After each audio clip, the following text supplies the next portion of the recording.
હું ગુજરાત કોળી ઠાકોર સેના અધ્યક્ષ જયેશ ઠાકોર.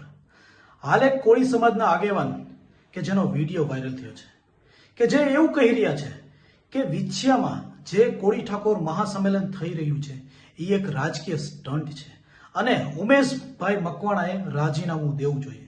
કોળી સમાજના મત લઈને જીતા છે તો ભાઈ એ ફક્ત કોળી સમાજના એ એક વ્યક્તિને કે કુંવરજી બાવળિયાને નથી કહેતા. અમે ગુજરાતના 39 ધારાસભ્ય એમપીને અમે કહી છે કે તમે લોકોએ કોઈ મોઢું આ બાબતે નથી ખોલ્યા.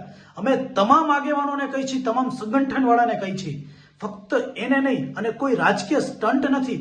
આવા કેટલી જગ્યાએ કોળી સમાજ ઉપર અત્યાચાર થયો છે અને જેની ઉપર ફરિયાદો દબાવવામાં આવી છે અને એને લઈને આજે પીડાને લઈને મહાસંમેલન થઈ રહ્યું છે.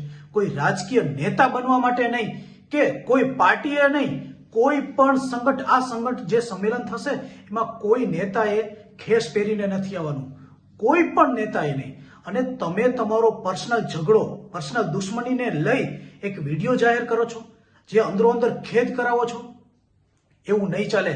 મહાસંમેલન તો થશે જ અને લાખોની સંખ્યામાં કોળી ઠાકોર ત્યાં ઉભો રહેશે. જો ન્યાય નહીં મળે ને તો ગુજરાતમાં વાવાઝોડું તો આવશે જ.